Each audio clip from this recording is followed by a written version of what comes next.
Good evening and welcome to the second ever 5NerdsGo podcast. In the absence of our wonderful host Paul McCarthy, I'm your host for this evening, Richard Clark, and this week I'm joined by the electric Paul Tolley, the king of memes Marky Rutherford, Richard Hero Me. Hudson, and Ollie. Even. So tonight we're going to be discussing all the fallout from that WrestleMania, the highs, the lows, and how the WWE left 70,000 fans with broken hearts. We'll also look at what happened on both Raw and Smackdown as the Amway Center hosted the infamous shows. So WrestleMania was undoubtedly a commercial success for the WWE, given all the events over the Access weekend, the press coverage, and ultimately the headlines coming out of it. There were notable talking points from the show, from the return of the Hardys to Braun's poor showing in the Andre the Giant Battle Memorial, as well as the surprising lack of appearances from Samoa Joe and Finn Balor, who we'll discuss later in the show. For me, WrestleMania was a tale of two halves. The opening few hours, including the pre-show, seemed to flow quite nicely. We saw some great matches in the form of Neville and Aries, AJ versus Shane and the ladder match, but a number of matches and the way they were presented left us feeling somewhat disappointed. The second half seemed to be a buzzkill, whether this is because most of us were tired from watching 7 hours of wrestling or they just didn't click, but ultimately the last 5 matches only had one major talking point, which we'll cover shortly. But first I want to get your thoughts, guys, on Mania. What stood out for you? What matches caught the eye? And where, if anywhere, do you think the WWE went wrong? So, Ollie, do you want to kick us off here? Yeah, sure. My least favourite moment, I'll start off negative, why not, was probably the Bray Wyatt Randy Orton match. And I don't really understand why they decided to have projected cockroaches in the ring instead of, deciding to do an actual kind of match. And then just kind of did all that, and then Randy Orton won. And I think we'll talk about SmackDown later, but kind of a sort of similar thing happened on Smackdown, and I don't really understand why they've kind of just decided to have Bray Wyatt do all this funky stuff and then just lose clean to Randy Orton of all people. Yeah, it's a good point. I mean, WrestleMania B stipulation, sparred, Hell in a Cell or something, but generally they tend to stay away from gimmicky rubbish, if you like. So I understand your point, but what were the standout moments for you? There must have been some positives in the show. Oh yeah, definitely. I really enjoyed the Seth Rollins Triple H match. Not, it was kind of because it told a story. Really, I think the way Rollins sold his knee injury and the way they worked that and kind of built up to the finish with Stephanie getting a bit of a comeuppance and Seth going over clean. I thought that was a really good match, even though for a non-sanctioned match it wasn't quite as barbaric as maybe some people would have liked. Paul, you were looking forward to WrestleMania. You were quite positive about what the build that had gone in before and the matches that were on the card. So where did it leave you? Were you disappointed? Was it everything you expected it to be? No, I come out of it massively excited. I think it was the best WrestleMania since the you have to help me out with the numbers, but the Taker and Triple H in the Cell match, was it 29? Yes, it was. Yeah, I think it's the best WrestleMania since then. I really enjoyed the second half of the show as well as the first. I think all the matches, apart from the one Ollie mentioned, which I agree with him on, were very logical, very entertaining, leave us with questions that are going to unfold in the Raws and Smackdowns to come. At the moment, I'm feeling like this time next year we're going to be talking about one of the best years in WWE history. I think it's all set up to be an unbelievable year. Marky, how about you? Was there anything that really stood out for you in the show? Anything that you really didn't like? I suppose it's Randy Orton's Bush Tucker trial was the main issue. I actually didn't mind that. I thought the only problem was that he then lost out of nowhere again, and it just there's no point doing all those mind games if he's just going to lose anyway.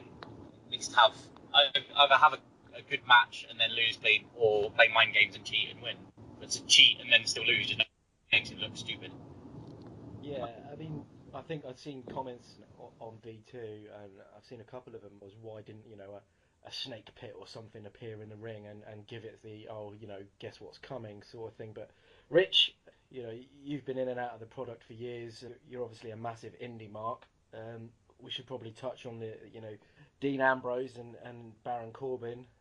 What did you think of how that went down? Do you think that was the right outcome? I know a lot of people had Ambrose losing that match. Yeah, I think betting wise beforehand, Ambrose was a massive underdog on that. I think it shows. I absolutely love Dean Ambrose.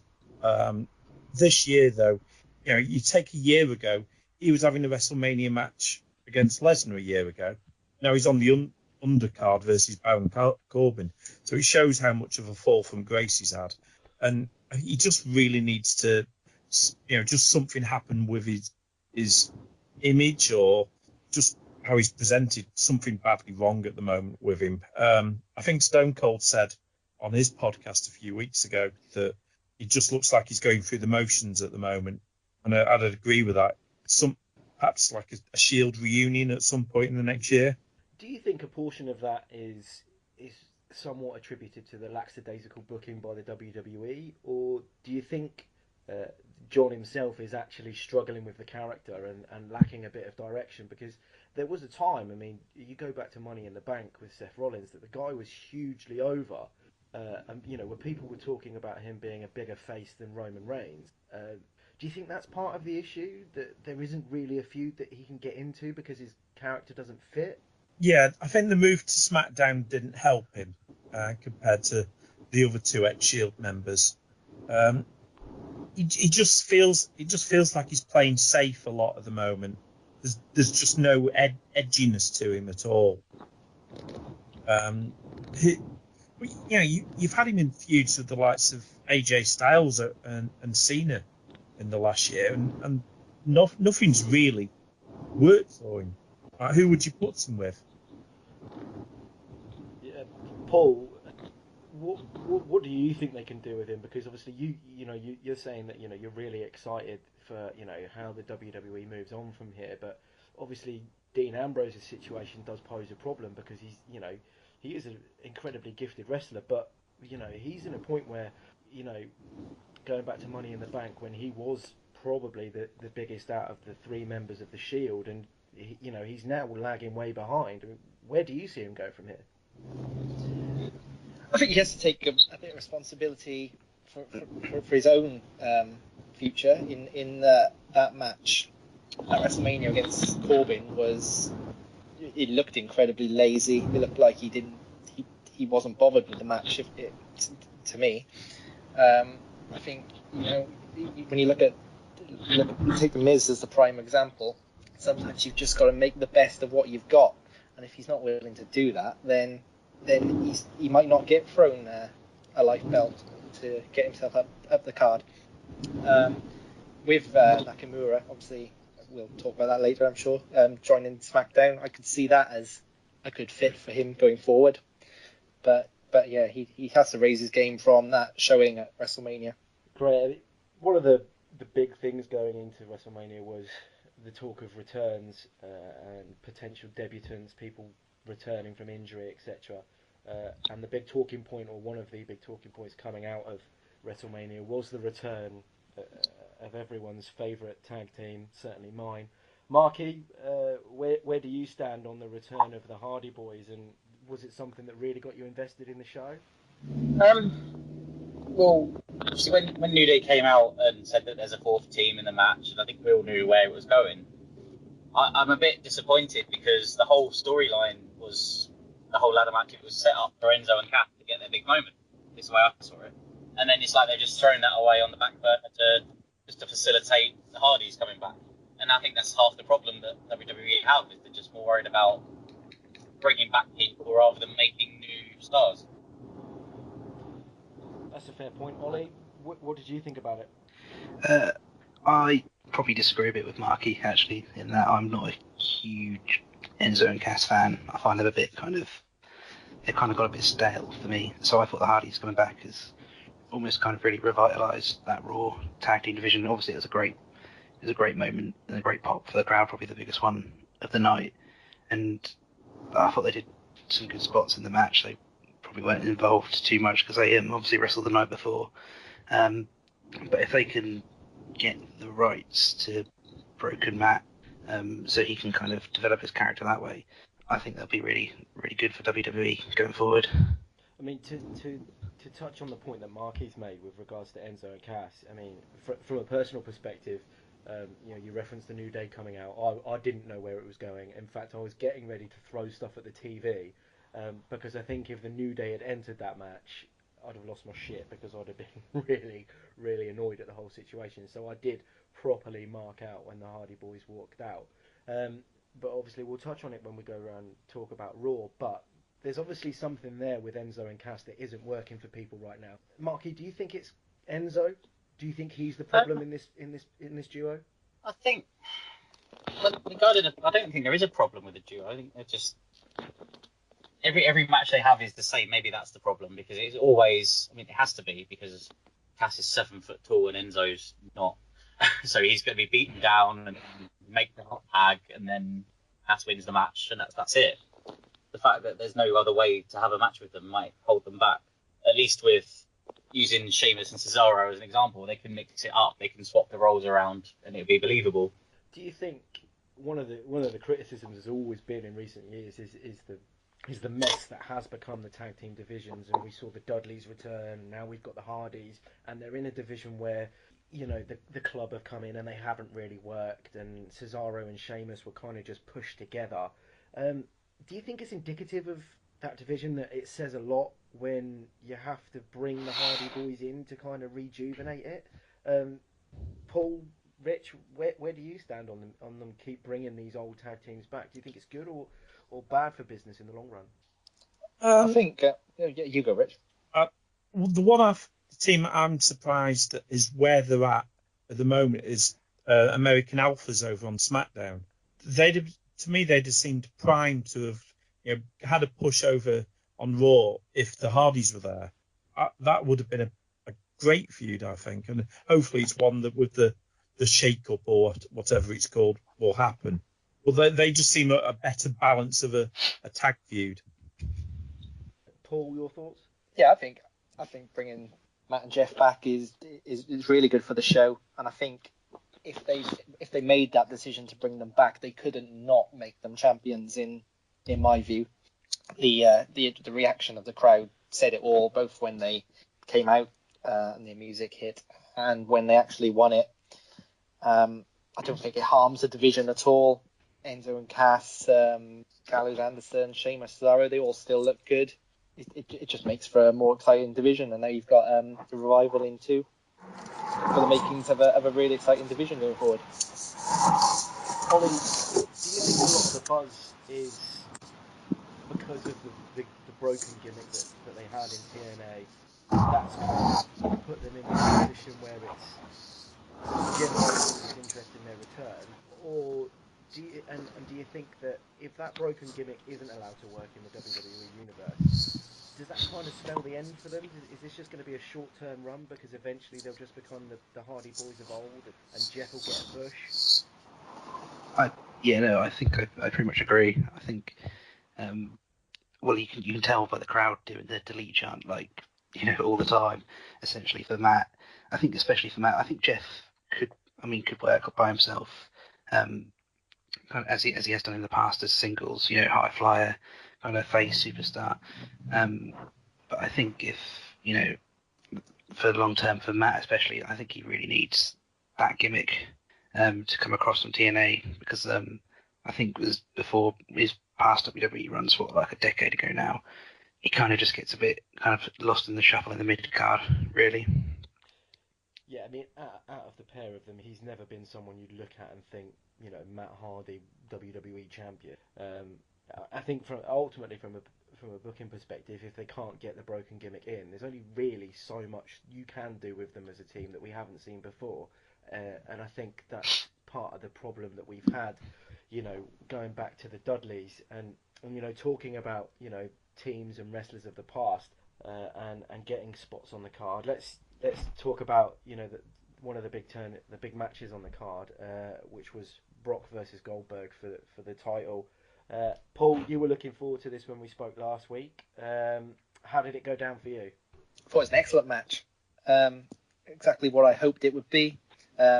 obviously it wasn't technically excellent. I wouldn't go that far, but it was even though it was short, it teased finishes for both guys.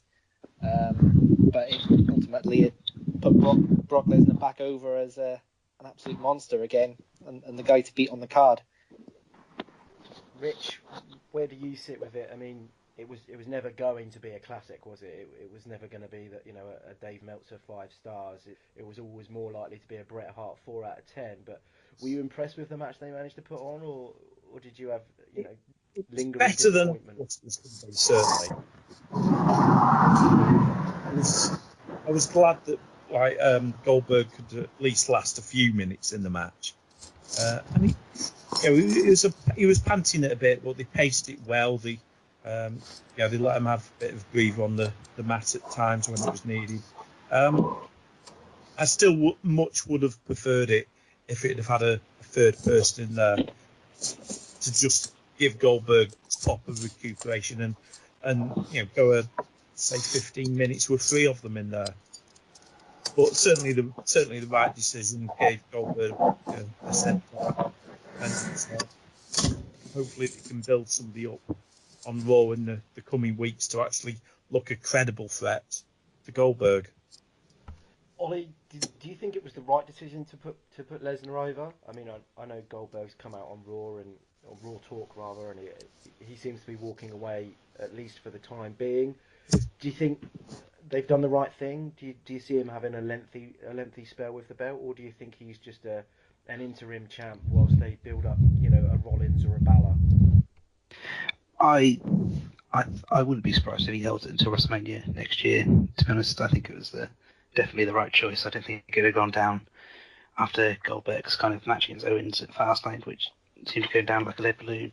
I think him going over again, kind of going over Lesnar for the third time, went over him at the Survivor Series, obviously, and then put him out of the Rumble as well, and then going over him at WrestleMania would have pretty much killed off Lesnar as any sort of threat, really. So I think him winning was definitely the right choice, and I can see him holding it until WrestleMania next year and I'd imagine, they planted the seeds for it last night. A feud with Reigns is not too far away. Marky, your thoughts? Where do you see it all going from here? I don't know whether to just base it on what I've read online since, but I think it would make sense for Lesnar to. He's not even going to be back the next month anyway. If he holds it to SummerSlam, they're trying to make a bigger deal out of SummerSlam anyway, so I think that'd be a good place for someone. Even if it's Roman Reigns taking the title off of him, it makes most sense, unfortunately. So that'd be the obvious thing, and I think that should happen at SummerSlam rather than drag it out till next WrestleMania, which is just otherwise it will become stale and predictable. Okay, so we've covered Goldberg versus Brock. We've looked at the earlier matches in the card. We'll touch on the women's division quickly. Obviously, a lot of people were talking about the fatal 4-way between Nia, Charlotte, Bayley, and Sasha, and that it had potential to steal the show. For me personally, it was probably one of the most disappointing matches on the card. Rich, where do you think they're going with all of this? Is it a case of there are too many cooks in the kitchen, so to speak, and that they're trying to do too much with the division? I worry if it's just sort of become one of them where you've got the 3 main players in there that most people that watch Raw nowadays invest in NXT as well. I don't think it's such a closed environment nowadays where people only watch WrestleMania or they only watch Raw. You saw as soon as the Hardy Boys came in how many of the fans were shouting delete it at them. They see a variety of wrestling nowadays. So when you've got these 3 females in the ring, they've seen these fights now for about 3 years between them. They've seen all the fights that they've had in NXT, and these fights that they're doing now are just not on the same level as what they had when they were in NXT. So I think they're just getting bored of those 3 duking it out now. Paul, would you agree with that? No, personally, I'm not bored of seeing these 4 going at it. I think it was a disappointing match at WrestleMania, really. I like the start with where the three of them teamed up on Nia Jax to eliminate her. I thought that was a nice way to start the match. I think it ended disappointingly, and I think the reason it ended disappointingly is I don't think Bayley has a decent finisher really. So every match she wins tends to end in a damp squib. But for me, I think that didn't go on and on from here. And I'm a massive fan of Charlotte Flair. And for me, one of the standout moments of WrestleMania was her entrance when she kind of stood with a peacock dress, arms spread wide, and fireworks behind her. Just that image that actually gave me goosebumps. It reminded me of like a Triple H in his pomp. She's such a presence about her. She can carry this division for years and years. Ollie, the 5Nerds team know that you have a fondness for the ladies. What did you make of it all? Do you agree? Do you think Charlotte's got the ability to carry this division? And do you think maybe they should have just put the belt back on at Mania and let her have a huge run and maybe put someone else like Bayley back over in, say 6 months' time? I think Charlotte's clearly the best of all the women's division, and she's probably been one of the best heels in WWE, full stop, probably alongside The Miz. But I don't really understand why they gave away Charlotte's pay-per-view streak. Was the last one Payback? I don't understand why they gave away Fastlane. That's it. Yeah. I don't understand why they gave away her pay-per-view streak at Fastlane, and they also gave away Bayley winning the belt on Raw when they could have probably built to it to have more of a moment at WrestleMania, rather than sort of having a bit of a damp squib finish, like Paul said. With Bayley kind of just winning and it kind of not meaning too much. I think the problem that they're starting to show is because they have got. I mean, there really is 3 excellently talented wrestlers there. Obviously headed by Charlotte. Marky, do you think that at some point they're going to have to change this all round, and with the superstar switch or whatever it's called coming up, do you think that foursome that they've got now, do you think that'll be split up and we'll see some of them head to the Blue Show? Yeah, I think I don't know if they'll change too much. I think they should do more with Becky Lynch and the other side of it, but there's still a story to be told with Bayley and Sasha, their friendship that will eventually lead to a heel turn, I'm sure. But also, I don't get the dislike for Nia Jax. I think she's really good at what she does, and people will expect to say she's not as good as the other 3, therefore she shouldn't be there. But it's like there's some very good in the men's division. Like it'd be like saying Braun Strowman shouldn't be in a match with Triple H, for example, because he's not as good a wrestler. Like, you need someone to be that dominant heel. Dominate the rest of it. Do you think Nia was booked more as a face on Raw this week? I don't know if you saw it. I think they had a better tag match on Raw than they did have at WrestleMania. But it seemed to me, towards the end of the match, they were definitely leaning towards making Nia face.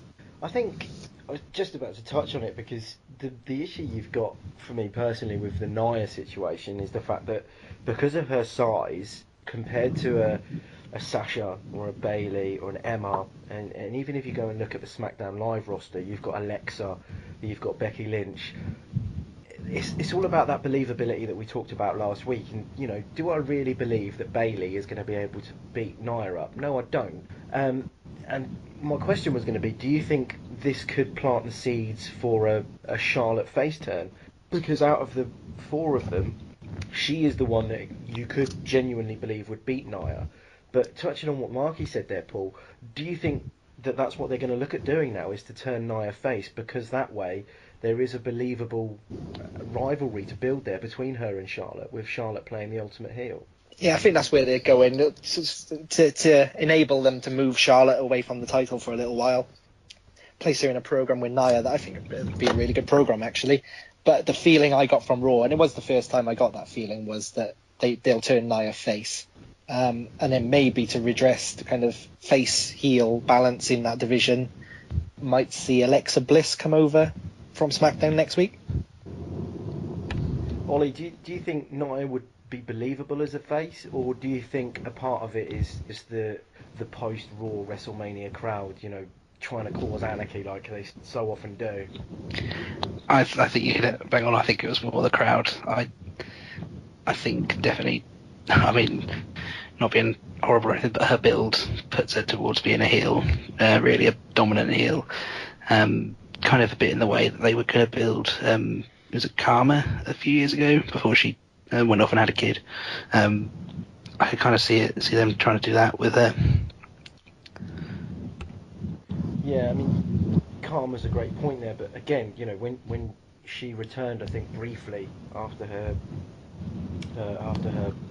pregnancy, she did sort of stand up for the little people in the end, and with the size of Bayley and Sasha, there is an opportunity to go down that route. But we'll move away from that and we'll stay with the women's division, and we'll talk about the Smackdown match. Again, going into WrestleMania, there were various rumours about who was or wasn't going to appear. I know Eve Torres had been talked about, Kelly had been talked about. Ultimately, none of them turned up, and we saw Naomi win back the title that she unfortunately had to relinquish. Marky, it's a bit strange, did you not think? The booking, taking the title off her, and 5 weeks later she's winning it back. What did you make of it all? Well, pretty much that. It just seemed a little bit weird. I don't think there was any legitimate injury either. Just that she had to have, I think it was a storyline injury. Maybe she had to go away for whatever reason, but I think they just wanted her to win it back in her hometown at WrestleMania.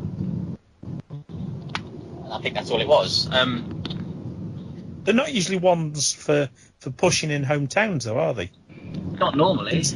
Vince has always had a thing about making people lose in their hometowns.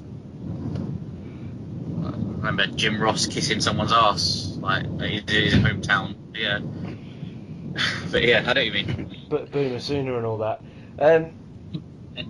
It's one of those things with wrestling. You see things touted about on the internet, and there was, Black History Month and things like that. It wouldn't be the first time that Vince has done something to, to mould in with what's going on in the real world. Ollie, did you think it was the right decision, or do you think Alexa should have walked out with the belt? I don't mind Naomi winning, but I kind of agree with what's already been said. I don't really understand why she won it and then kind of was written off for a month and then just come back again. I don't mind her winning. I think she's got quite an interesting character, and she's developing quite an interesting character, I should say. She just dances a bit at the moment, but no, I think her winning was probably the right move, and it was I know it was basically put in as a bit of a filler match, but it was quite a nice little moment in between kind of the two of the biggest matches on the card. She's definitely managed to get herself over in quite a short space of time, and the fans are definitely buying the character, and it's certainly not a post-Raw WrestleMania type feel about it. But we touched on there, people getting belts and getting them taken off them quite quickly, and seeing a lot of changes in titles, etc., which brings us on to Kevin Owens and the Chris Jericho match. Former best friends collide, United States Championship on the line. Wasn't the match I was hoping for, if I'm honest. I thought it could have been a lot better done. Certainly thought this would perhaps be where we saw Joe, if not later on in the night. Paul, we talked about it on the last show with regards to Owens losing the WWE title and then gaining the US title, bar a month apart. Were you happy with the way the match went and the outcome, or do you think perhaps they missed a trick by not having Owens really brutalise Jericho? Yeah, I think I wasn't hugely happy with the outcome because I thought Jericho should have and would have won it. But in terms of how the match went, I think it was a good match. I think knowing what we now know happened on Raw, I think they probably missed a trick in Owens not kind of severely damaging Jericho's back with that powerbomb on the apron. It sold it as a way to win the match, but actually if Jericho had been carrying an injury into Raw the next night, and then Owens and Joe exacerbated that injury. Might have worked a bit better for me, but yeah, it was a good match. I can't see Owens holding the US title for long. I can't envisage who he would drop it to at the moment, but I just don't see him in that division. We saw on Raw the next night that Joe turned up, and we saw perhaps another tease of this alliance between Joe, Kevin Owens, and potential for Triple H to get involved a little bit further down the line. Rich, do you think perhaps in hindsight Mania would have been a better opportunity to put this whole thing over, to have them perhaps align then, and maybe have changed the outcome of the Triple H Rollins match? Or do you think Owens Jericho needed that payoff at Mania and then write him off? Yeah, I think that they should have had the payoff first, but you could have had still Joe come out after the match and assist in that one, and then the same again, vice versa, to both assist Triple H. I'd quite like to see if they go with this triple group, that those three that then go up against the Shield. I think that would be a decent feud going forward. It's a great point, and we'll touch on potential Shield reunion when we cover Roman's part in WrestleMania and his storyline coming out of it. But Ollie, where do you see a potential Owens, Joe, Triple H faction going? Do you think that's more likely to happen now that Steph's off of TV? Because, you know, God help if we don't have a McMahon on our screens every week. I'm not entirely sure how they're gonna work it, to be honest. But I think it's got the potential to be really good. I can't really work out who would be like the sort of the other member, because obviously Triple H is going to be like the kind of, if you compare him to kind of Evolution, the Ric Flair kind of manager type. But I can't really picture who else is going to be kind of the third person, kind of in the faction, really. Do you think, Marky, perhaps that this is an opportunity for it to just stay as the two of them and pair them off with Rollins and Balor to keep effectively all four of them away from the title scene whilst we get the Braun, Roman, Brock triangle that we're going to get? Yeah, I think, I know maybe it wasn't intended, but they could definitely elevate the US title again by having that involved with those four. I don't know if they'll tease anything between Owens and Joe this, but you know, see they did have a rivalry in NXT that I'm sure will be mentioned at some point. Paul, with Jericho seemingly off on tour with Fozzy and a potential return, one of the questions I've got, and I wonder if anyone else feels the same, how many more WrestleManias do you think Jericho's got in him? I know he keeps coming back and he manages to reinvent himself, but there is a part of me that always feels like it's the same shtick. You know, he comes up with a corny catchphrase, the crowd bite into it, he milks the arse off of it for a couple of weeks, and then he turns heel. We've been critical of the Big Show for doing it for years. Do you think there's going to come a point where actually there isn't a lot left for Jericho to do other than perhaps that one more token title reign? Well, I'd be interested to see what he does from here first, because I certainly didn't see what happened on Raw as taking Jericho off screen for the next however long, and I think they did announce Jericho vs Owens for the US title at the next Raw pay-per-view, didn't they? I don't know if they've changed that since. No, it's definitely going ahead. Yeah, so, and I know on the last podcast we did last week, it was mentioned that actually Fozzy don't have any gigs on the weekend or Monday, so it does open up the possibility he's not actually going anywhere, which I think would be the best thing for him if that was the case, because what he's doing at the moment is over. I think it'll continue to be over for some time, and yeah, I can see him doing many a WrestleMania yet, because I think he elevates any feud he's in and always gets the best out of the guy he's opposite. I personally think he's got another Universal title or WWE title run in him, and I expect to see that within the next year or two. One of the things that I talked about last week on the first one of these that we did was Seth Rollins and his situation walking into WrestleMania. I was utterly convinced that he was legit injured and that the hold harmless agreement was there in place so that they could write him off TV, and I fully expected Joe to get involved in the match, and ultimately what we saw was Rollins going over Triple H and Steph taking quite an impressive bump. Ollie, what sort of impression did that match leave on you? Did you feel that they spent too much time focusing on his injured knee and that the stipulation never really helped the match?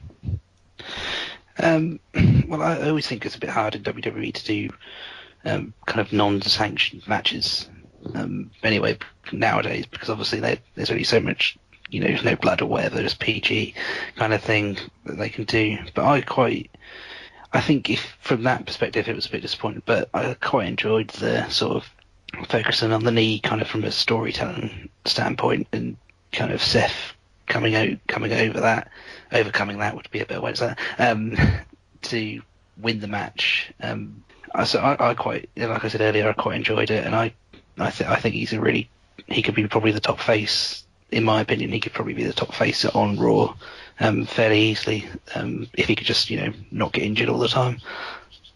Rich, Triple H gets his knocks and he gets put down for he never puts anyone over and backstage politics, etc.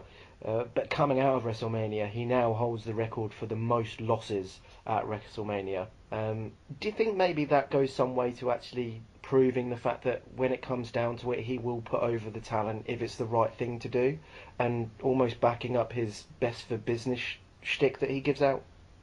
Yeah, WrestleMania, he's always done a job, hasn't he? How many losses has he had now? So that would be his 12th. Last year when he lost to Roman was his 11th, which tied him with Shawn Michaels. But we should say that there is a flip side of the coin. He is also tied second for most wins at WrestleMania with Jumpin' John Cena, only beaten by the Dead Man. God bless his soul.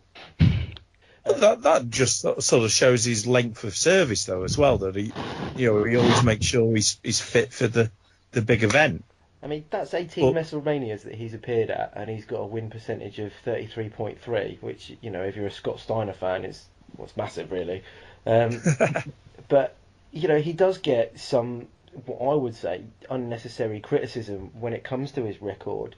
Do you think, we'll touch on Taker when we close off the WrestleMania part of it, but Marky, do you think he's got many main event WrestleManias in him? I mean, when you look at his last sort of 4 years, he's had Taker twice, he's lost to Roman Reigns, he's now lost to Seth Rollins. Is there much left for him to do?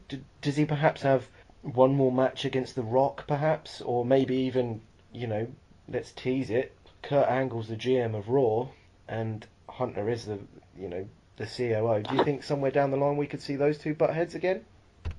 Yeah, definitely. I think in terms of what's left for him, I think it's going to be legend v legend kind of match. I don't see him trying to put any, not seen because he wouldn't, but he has already had matches where he's lost to, as you said, Roman Reigns, he's lost to Seth Rollins, lost to Daniel Bryan. So don't know if that's actually going to happen again. I think it is going to be against a Kurt Angle or a Rock, or even maybe another world face Shawn Michaels again, but can but dream. Dare I suggest CM Punk? God, just wait for the fans to start up. I was considering chanting it. On a flip note, though, like sort of the grief that Triple H comes in for, is he now, though, starting to look a bit Kane at WrestleMania? In the sense of his awful record. Sort of, you see him going to WrestleMania and you think, well, he's going to be putting somebody over now. But is that not a good thing? We talk about the people that he's put over in the last few years. Paul mentioned Daniel Bryan, Seth Rollins, Roman Reigns. He's put The Undertaker over twice. I mean, there's only 17 other people that have done that. But there's only a certain amount of times that he can go into a feud, and he's meant to be a character that's the cerebral assassin, the game. He's meant to be as a benchmark for people to go up against, and he's taking, I think, possibly too many losses now. Paul, do you think that that's part of this? He's actually that going over Triple H at the biggest stage of them all isn't really a big deal anymore. I think I think I agree with Rich. It could get there if it was to happen again next year. I still think I wasn't sure which way the result would go at WrestleMania against Seth Rollins, so that question mark was still there for me. And those matches in previous WrestleManias, The Undertaker's and Roman Reigns, Daniel Bryan, all of those I weren't sure which way they'd go. So I don't think he's quite there yet. But yeah, you're right. If it carries on this way, if he loses again next year, it will start to diminish the meaning, I think. But also, what's important is going to be the reaction from what happened at WrestleMania, particularly with Stephanie going through the table, because you can see on Triple H's face, Rollins is going to pay for this, and whether it's through Joe and Owens helping him or whatever they've got planned, I think Triple H's aura will be will rise from the ashes of the WrestleMania defeat based on his reaction. Marky, Rollins obviously gets the victory. He isn't injured, and as his host thought. Do you think the fans really want another long, drawn-out Rollins Triple H feud, or do you think it's time for them all to move on and get him a chance to do something else? Because let's be honest, this is dragged. The build-up wasn't great through nobody's fault, but do you think maybe had Rollins not been injured in the build-up that we might have seen a different match at WrestleMania, or do you think that was perhaps the plan all along? Not really sure. I mean, the match itself, it had to be realistic, attacking the knee, but the rest of it, I think the actual build-up, I think that was their plan all along, but maybe they didn't mean it to be at WrestleMania. Maybe they wanted it earlier on, but injuries got in the way. You don't think it was always meant to go at WrestleMania? Or... Well, obviously, when he first got injured, maybe it's a hard one, because obviously if he gets injured and they delay it, you don't know where the original plan was. Where do you see Rollins going from here now? He was at one point the biggest heel in the company, the first person to cash in the Money in the Bank at Mania. He came back. There was the almost botched face turn, and now there's the alliance with Balor, which we'll touch on Raw. But is he perhaps in the same situation that Dean Ambrose is in, Rich, where he's almost starting to stagnate? Yeah, I think so. There's certainly a few guys in the roster now that you look at the shake-up, and I think they just need a move over and given fresh feuds going into the new season, so to speak.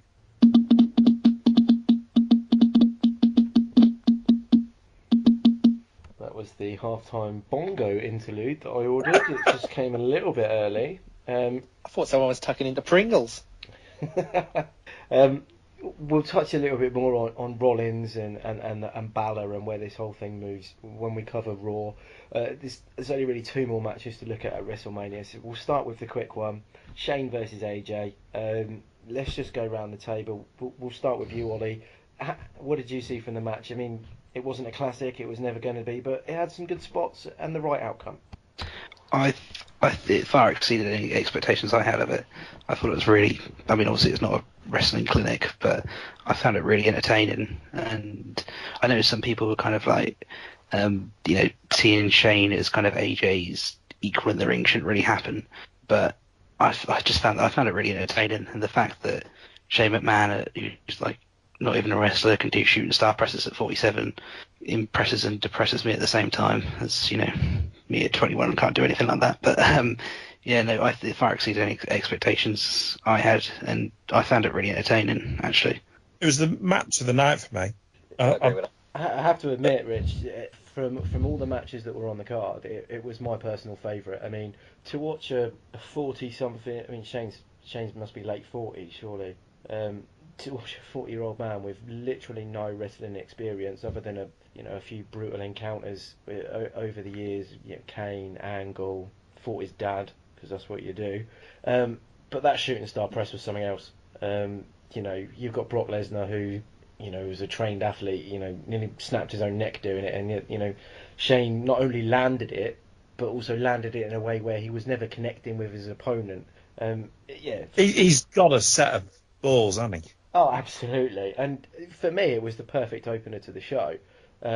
Because it got the crowd invested, it got the crowd on their feet, and they really bought into it. And we'll touch on the handshake on Thursday. Paul, show opener. What did you think? Yeah, it was everything you'd expect from the match. Really, it kind of went the way you'd expect it to go. Just another fine example of AJ Styles can have a 4.5 star match with anyone, can't he? That's not to take anything away from Shane McMahon, because obviously he brought plenty to the table himself. But yeah, like you said, perfect way to open the show. And from opening the show, naturally, we'll go to the closing of the show, and the point where I think many a wrestling fan's childhood died, as predicted by pretty much everyone. Roman Reigns did go over The Undertaker, handing him only his second loss in 25 appearances at WrestleMania. For me, and I'm sure many others, it was quite a sad match, for various reasons. Sad in the sense that the Phenom is pretty much all but gone from the WWE. He's going to take his retirement, and it's certainly a well-deserved one. But sad in the fact that this wasn't the Undertaker that had just completely lit up WrestleMania, certainly over the last quarter of a century, if you like. But some of the matches that he's had, you go back and you look at matches against Edge, the matches against Shawn Michaels, against Triple H, his match against Lesnar. Marky, was it disappointing to see an Undertaker who was quite clearly bereft of any sort of shape have to be carried to a match by Roman Reigns? I mean, there were some brutal botches in that match. I think Roman Reigns is underrated as a wrestler. I think there's a lot of people want to give him the same sort of treatment as Cena, because he's not been given as many moves as he should be given, really. He's got 2 moves, hasn't he, pretty much? But he did carry Undertaker to a passable match at WrestleMania. I think you can't really criticise him for that. It's sad that Undertaker's not in the shape he was, but then he probably shouldn't still be competing if that's the case. We talked about it, Paul, last week, about him being constantly wheeled out, and maybe the matches that he had against Bray and Shane were pointless, and that perhaps if he'd gone away and had surgery or just healed and maybe had a WrestleMania off, that he could have got into some sort of shape. Where do you sit with regards to it? I mean, do you think it is sad to see him go out in that way? Would you have wanted him to put on a 5-star clinic with Roman, or do you think this is just naturally a career that's come to an end and he's gone out putting someone over, which is what Taker wanted to do? Yeah, I think you're right. It was a very sad match to watch, and not in the way they intended it to be. He clearly, in my opinion, he clearly shouldn't have been in the ring. In my opinion, it's one WrestleMania too far, and you've got to look at it realistically. That you put in another superstar, and kind of their main superstar, Roman Reigns, in danger by putting him in a match like that, particularly when you're messing around with moves like the Tombstone. So it was really sad. It was kind of like that Gary Neville v West Brom moment of seeing someone who just couldn't do it anymore. So would I like to see him go out on a 5-star classic? Yes, but is he capable of doing that? No. So this is the only way he could go out. And he's an old school guy. He wants to go out on his back. He wants to go out putting someone over. And I think he wants to go out in character. So I think he achieved all those, which is the best we could have hoped for him and for WWE at the end of the day. But it was a very sad match. I think it's a shame that Reigns wasn't at the level he is now when Taker fought Lesnar a few years ago, and that Reigns wasn't in that position then to have faced Taker at that point. Yeah, I mean, Ollie, obviously the whole goal of the WrestleMania match was to put Reigns over. Given the state of the match and how it went, do you think there's a part of Reigns, for all his criticisms, that actually he did well to carry the Undertaker through that? Because of the missed botches. I mean, there were 2 occasions in the match when Taker just wasn't ready to take the spear, and Reigns has improvised. Do you think he deserves a bit of plaudits for doing that? Because it's not easy. I mean, yeah, fair enough, he's headlined the last 3 WrestleManias, but he's still relatively green in an industry sense. Yeah, no, I think Marky mentioned it earlier. I think he's a really underrated performer. I think he did really well, and I think he sold the, Undertaker kicking out of the spears and the Superman punches, and him kind of having to almost kind of wrestle with doing it over and over again. The way he kind of sold that, I think he did that really well. I think obviously he's severely limited by what he can do because he's wrestling with a 53-year-old man who can hardly, sometimes it looks like he can hardly walk properly because of all the years of wrestling that he's taken. But to kind of put on a passable, acceptable match, and I think he sold, like I said, I think he sold it very well, kind of with his expressions and just kind of mannerisms. And I think, like Marky said earlier, I think he is really underrated as a performer. Rich, just to close this WrestleMania segment off, I'm going to start with you. Who was your star of the night? Who really stood out for you? Shane McMahon for the moves he did as a 47-year-old, I would say. Paul? Roman Reigns. Marky? I was going to say Roman Reigns, but I feel like I should pick someone else. I've got it, Roman Reigns. Go on then, Ollie. The Hardy Boys. Great shout. I'm going to agree. I'm going to go Shane McMahon for me. Stood out the best just of what he did, and the fact that he is the only name on that card that wasn't a wrestler. Guys, I'm not going to touch on the pre-show stuff because there wasn't really a lot to discuss that we can't cover in the Raw segment. So we'll move on now. And Ollie's desperate to talk about one of the pre-show matches. Well, we'll cover that in Raw because I have got a point to make on that, and I'm gonna go straight to Ollie on that because I know he is a massive Emma fan. Oh, you're talking about Mojo Rawley. Oh, okay. Oh yeah. Yeah. We'll get to that, but yes. So such is the hype around WrestleMania. The Raw that follows the showcase has kind of garnered its own cult following, notably because of the way the crowd interact and they almost hijack the show. And this week's was no different. In a change to previous years, this year has seen both the Raw and the Smackdown live events emanate from the same arena. So it kind of gave the crowd two opportunities to really get themselves over. Raw saw the expected return of Finn Balor at long last. He's been out for 9 months. We also got the debut of The Revival, a very popular tag team from NXT. We saw Vince McMahon come back, and he eventually announced Kurt Angle as the GM, and I'm sure someone is going to get chewed out for how that went down. But what I want to start with, guys, Marky, I'll come to you first, because you were one of the people that said that Reigns was the highlight of WrestleMania. I want to talk about that promo. Is this genius booking by the WWE? Is Roman Reigns now the biggest heel the WWE has? Or is this just a case of an angry crowd reacting to The Undertaker's retirement? I think it's a bit of both. I think I wouldn't call it genius booking because I think it's fallen into their lap because their idea would be Roman Reigns is cheered. So they've not planned for him to be booed. I think they are playing on it. No, they sent him out there knowing that would be the reaction because it would be the angry crowd. I think in a few weeks' time, when it's just a normal Raw crowd, he'll get him another mixed reaction, and they'll carry on as they were, unfortunately.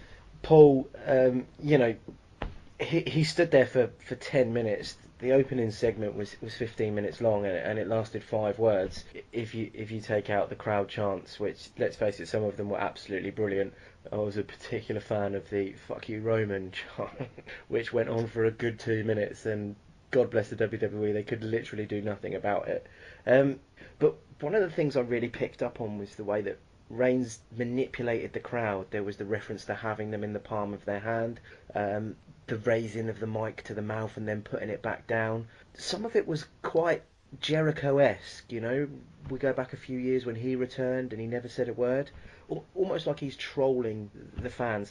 Do you think this is just another way in which we're seeing that Roman is underrated? Yeah, absolutely. I think it's a magnificent segment, and all credit to Roman Reigns for it. He hit the nail on his head himself. He did have them in the palm of his hands, and it was kind of like the teacher in school with a class that's mucking about. He had that attitude of you're wasting your own time, you know. You keep chanting, I'm gonna just stand here. And at the end of it all, he just said what he needed to say, which was my yard now. You gotta give him massive credit. That was the hardest gig of the whole weekend, I think, and he nailed it. Rich, those 5 words, "This is my yard now."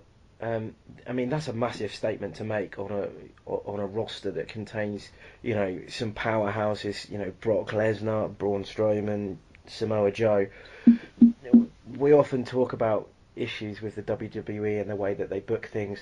Do you think that this is now a massive opportunity for the WWE to build him either as, you know, this hugely dominant heel or this uber face? And what challenges do you think they have with that?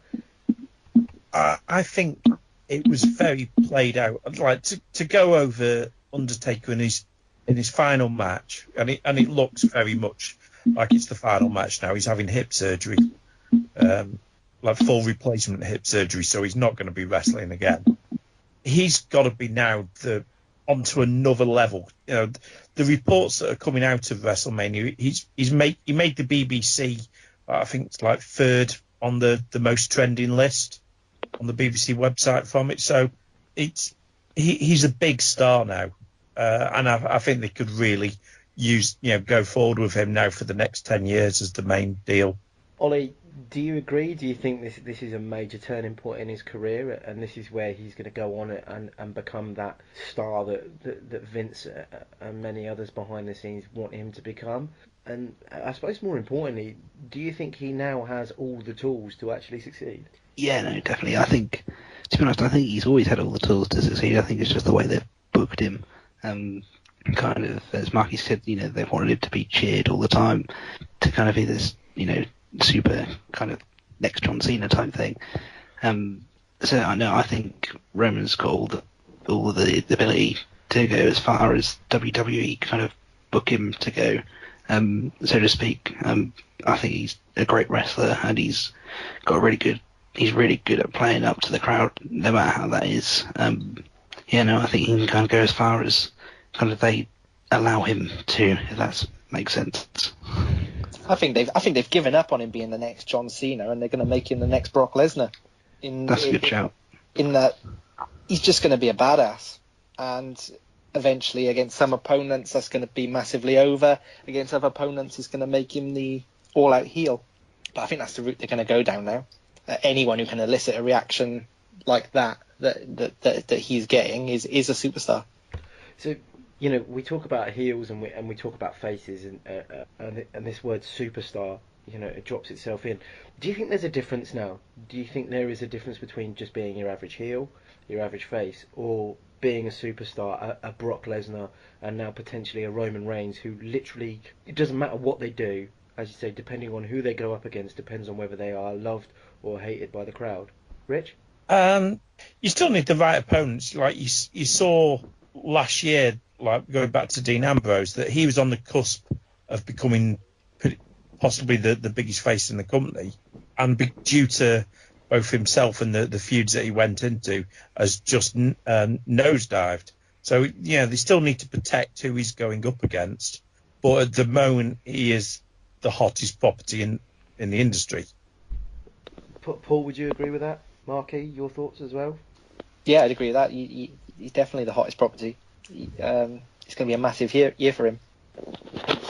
I do think they need to do more with him and make the most of this.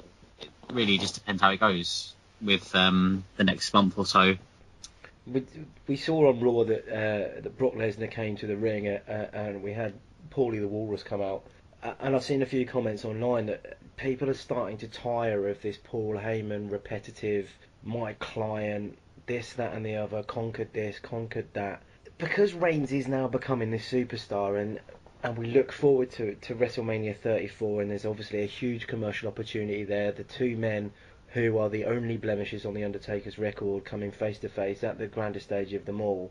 Do you think there's a case, Ollie, to be made for keeping Roman and Brock apart for a year and just having Reigns perhaps come out and maybe like an Austin type character who literally just comes out and beats people up, saves the little guy, and and does things his way? Or do you think perhaps with Braun and this on my time thing, that there's a bit of a conflict of interest there? Yeah, I'm not entirely. It's probably not the best moment of podcasting I'll ever do. I'm not entirely sure what I'd kind of think about that and how they'd take it forward. To be honest, I kind of like the idea of them saving Roman Lesnar for a year, but then it could kind of get a bit, kind of like you were saying earlier about the Rollins Triple H. It kind of just gets drawn out too much that it fizzles out a little bit. So I'm not sure what anybody else thinks, but I'm not entirely sure what to think on that one. Yeah, I think they need to capitalise on it now. SummerSlam at the latest. They don't want to leave it for a year and lose the energy they have now. And I personally loved the twist on Raw. I think everyone assumed that it'd be Roman calling out Lesnar, but it's the other way around. We'll touch on that now. Braun coming out and confronting Brock. One of the biggest surprises that came out of WrestleMania was that Braun Strowman didn't go on and win the Andre the Giant Battle Royal Memorial, which is one of the longest names for a match in history.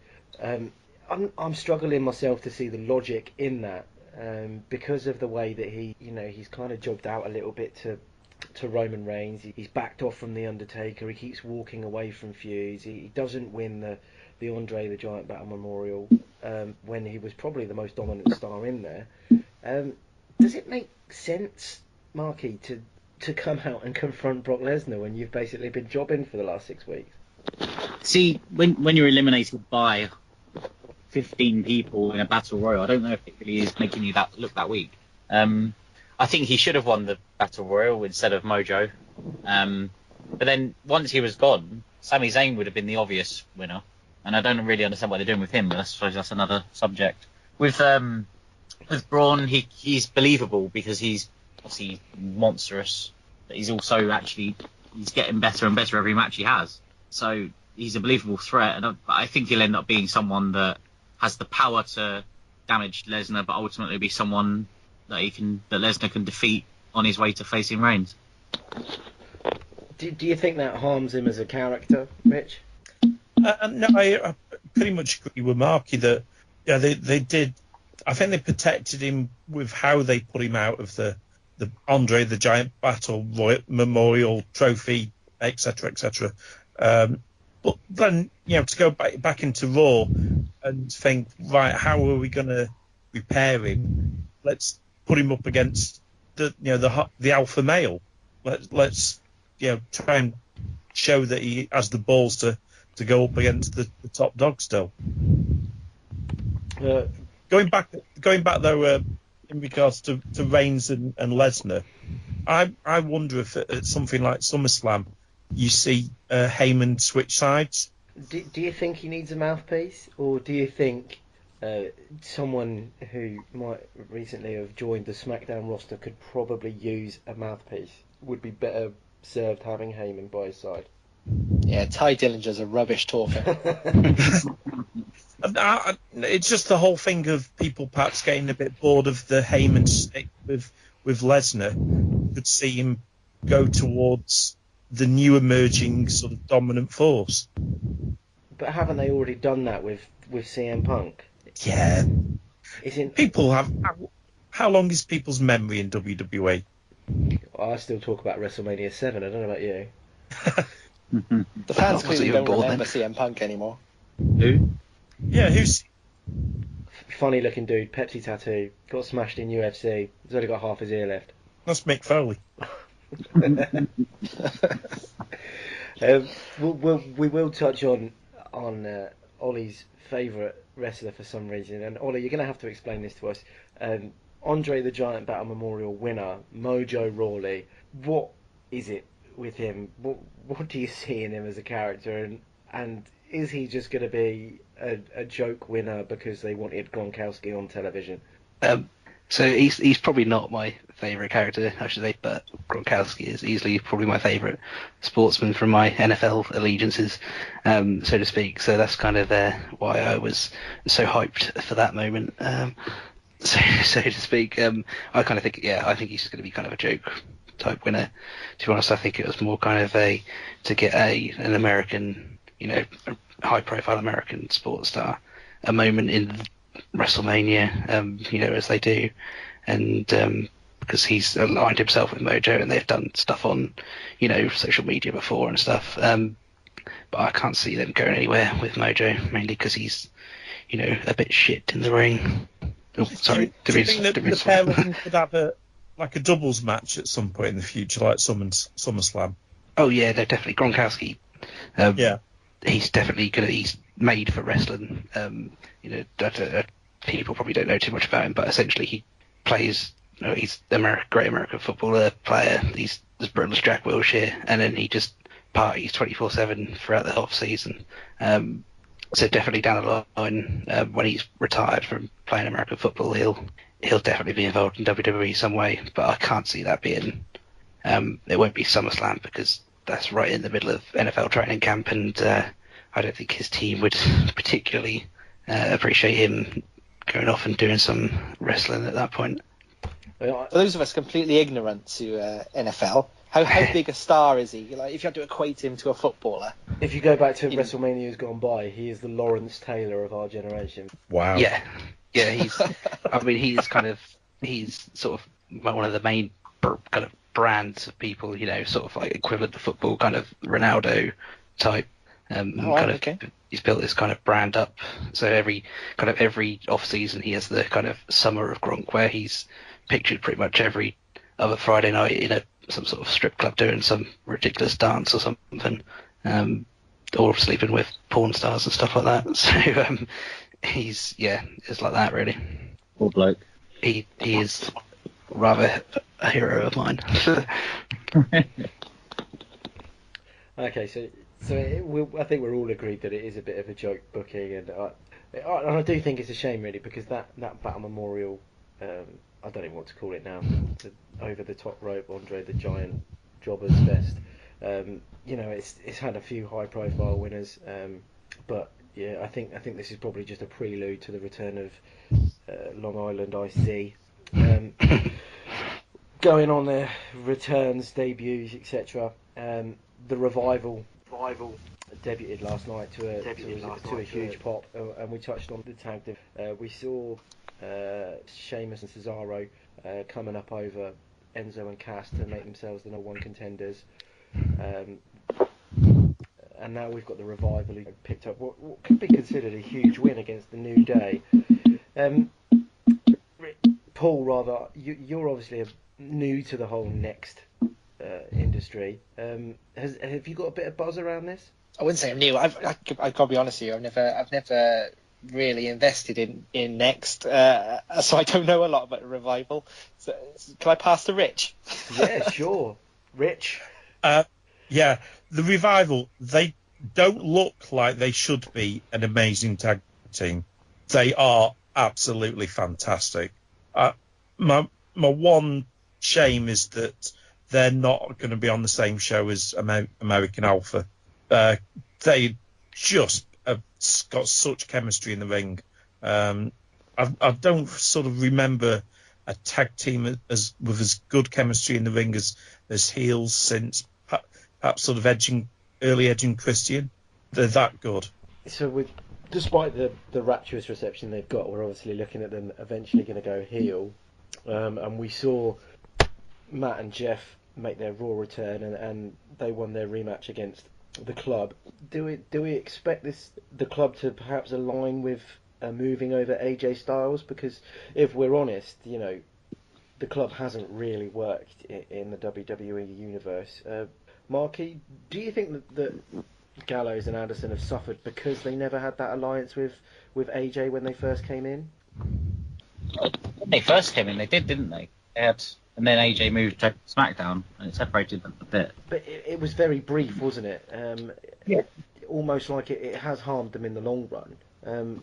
But they came in with such hype, Obviously, those of us who are familiar with New Japan know that the Bullet Club is huge over there, and we're often talked about stars who are part of that could make an impact in the WWE, such as Kenny Omega, the Young Bucks. I think what hurt them most was actually coming in, and when they should have won the titles, they couldn't because it was in the middle of New Day's record title reign. I think that hurt them more than anything else.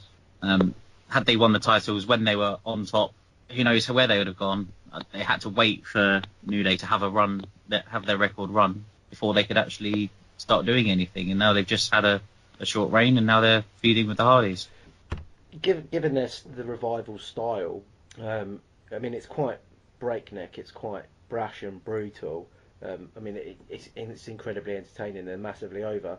How do you think this will go up against the Hardys? Is it almost like it's ready-made for them because you've got the high flyers, you've got Cesaro and Sheamus who are quite big, quite good technical wrestlers. Are we looking at a throwback to the Attitude Era where we saw teams like the Hardys, Edge and Christian going up against slightly bigger guys in the Acolytes and the Dudleys? Yeah, I think so. I mean, the Revival are very old school in their approach, and I don't mean attitude. I mean more like you'd expect to see them on shows in the 80s and 90s of that sort of style. I think that's what makes them, because their style works now. That's why they're so over, I think. As far as the Attitude Era, I mean, I think the Hardys are the only ones that are actually any sort of Attitude Era in any of the two divisions, on Raw and SmackDowns. So I think that's more the exception rather than the rule. Ollie, what's your sort of knowledge when it comes to NXT? Are you a fan? I don't want to embarrass myself. I'm kind of in a similar boat to Paul. NXT is not really something I'm usually invested in, so I'll duck out of this one. What you guys need to do is get the WWE Network. It's $9.99. You get all the pay-per-views on there, and yeah, check it out. It is really good.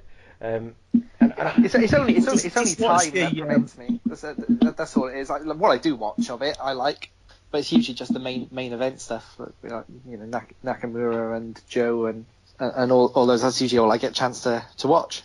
Watch the triple threat tag match from Takeover that was on Saturday night, because the Revival in that were fantastic. It was a brilliant match. It was the match of the night. I mean, Rude versus Nakamura was superb, but yeah, the Authors of Pain versus the Revival versus DIY was absolutely brilliant. One of the best tag matches. The storytelling in that match was amazing. Yeah, and we talked about ring psychology last week. I mean, this is one for the purists. Go and watch it, and this is why so many people are huge fans of the NXT product, because of that.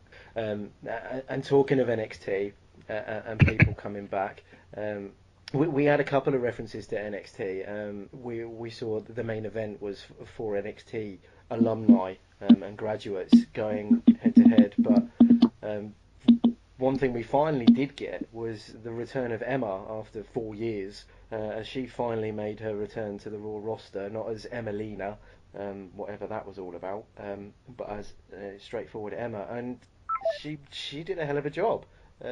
Ollie, we'll go back to you. Looking at the Raw women's roster, is this a good thing for them to have someone new in? She's obviously made a beeline straight away. What's your thinking on it? I think I think some more new blood in there is good. Obviously, they've got that women's tournament coming in the summer, so there's going to be more and more you'd assume more and more women called up to the called up to the roster. So definitely happen. I didn't really know what happened with the whole Emelina kind of thing that she was doing, and then she turned up once and then went away again and became Emma. Not sure what happened there, but they definitely needed someone else to add into that, because I think there was. She refused to do it. Well, that's with that gimmick, which amazes me that then WWE was still investing in her. Well, they must, yeah. I can see why she wasn't thrilled with the gimmick. It looked pretty crap, to be honest. But usually when that happens, they kick them to the curb. But there must be something there. Must be something they like, I love it when vignettes don't go anywhere. Who was the one who did that creepy vignette against the Undertaker and then never ever appeared? Mordecai? Oh, I thought it was. I'm sure it sounded like Australian guy.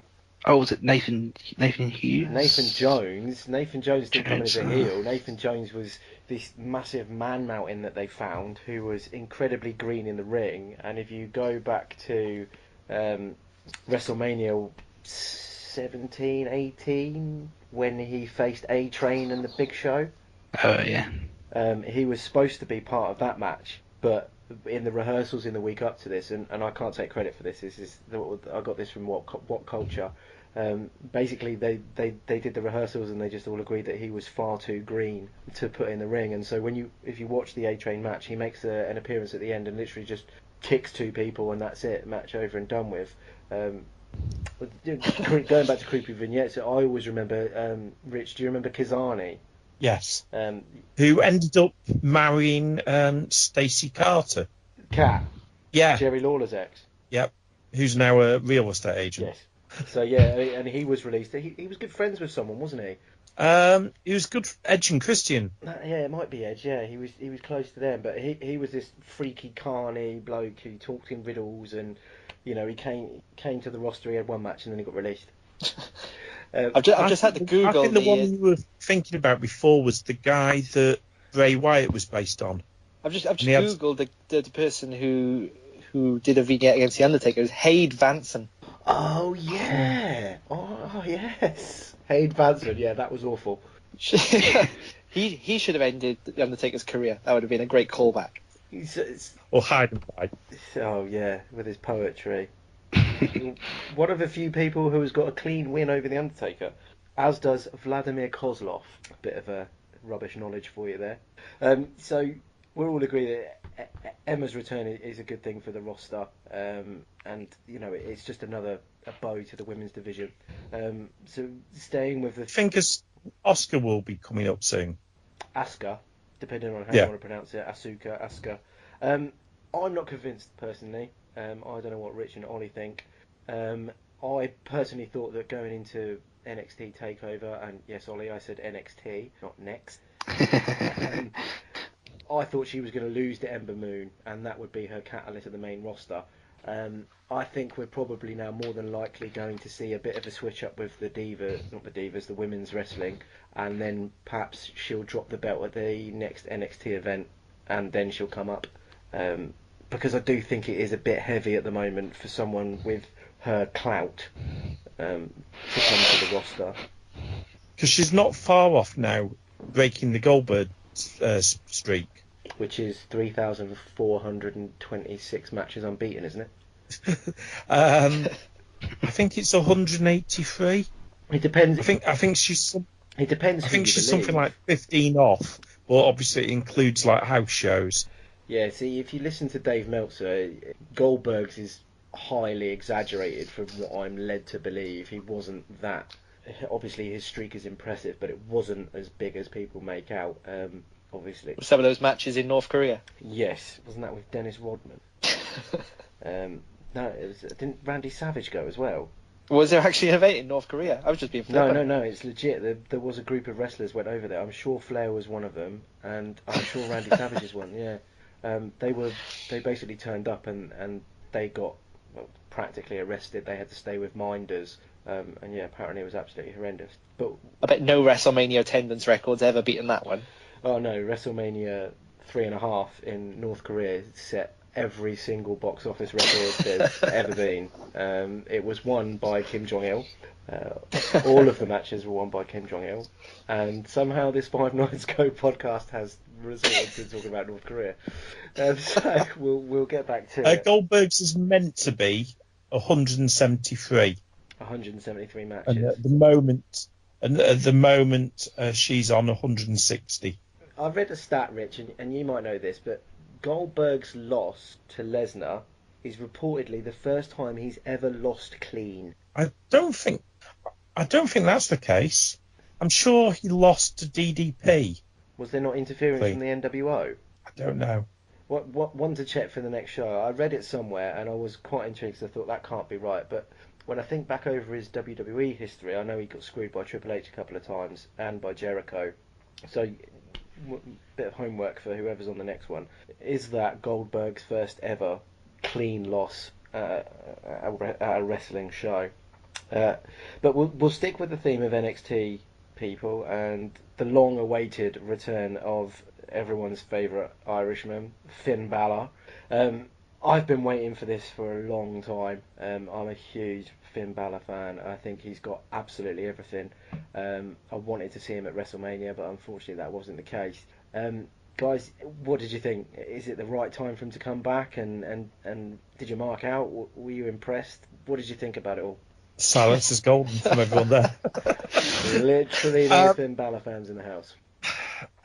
I don't understand it. How long the entrance lasts until people get bored of the demon entrance with him, because a lot of it is about the entrance. You know, he's a decent enough wrestler, but is there that much else to him? It's the only thing I find interesting is the entrance. I'm not sold on Balor yet. I have a real problem with his size. He just seems to, even stood next to Seth Rollins at the end of the match yesterday. He looked tiny in comparison, and his overuse of the drop kick. I was about to bring up your distaste for his drop kick. He does bring up the drop kick a lot. Do you think that that's perhaps just where he's having to learn the WWE way of doing it? Because if you go back and you watch his New Japan stuff, he isn't just kicks. He has got a very good wrestling repertoire. Ollie, have you? I know you're not a massive NXT fan, but have you seen a lot of Balor in your years of watching wrestling? Not really anything apart from his WWE stuff so far.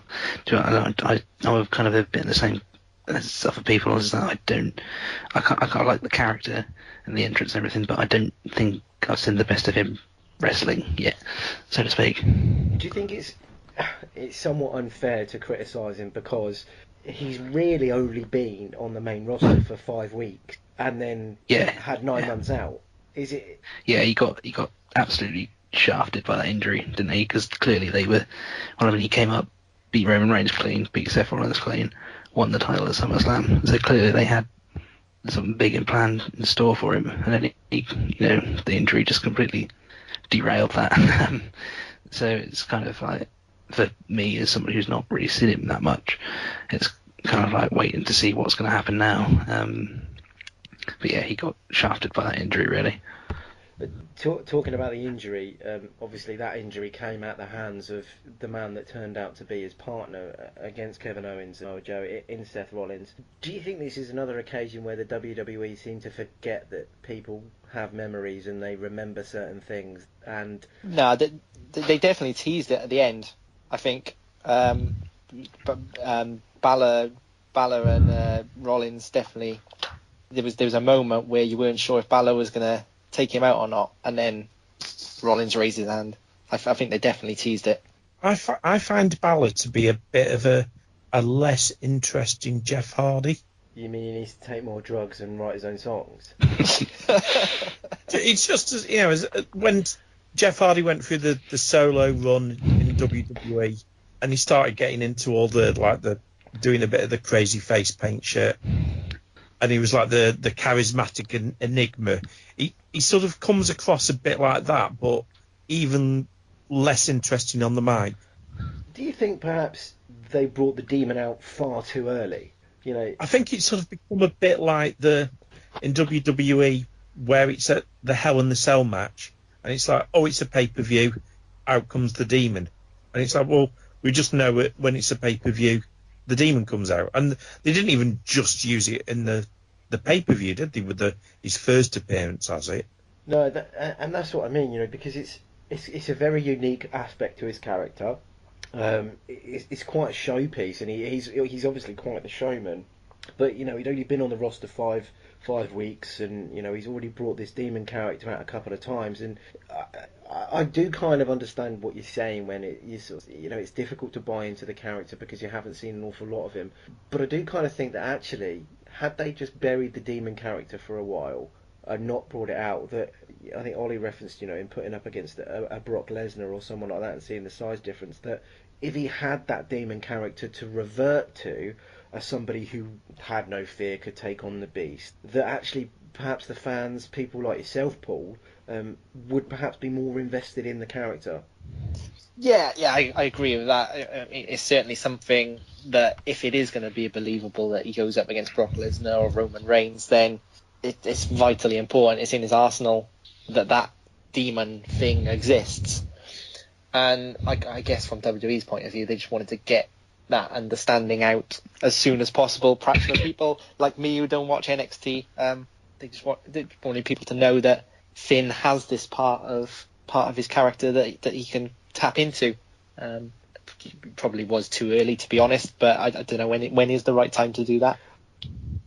Yeah, it's one of those things.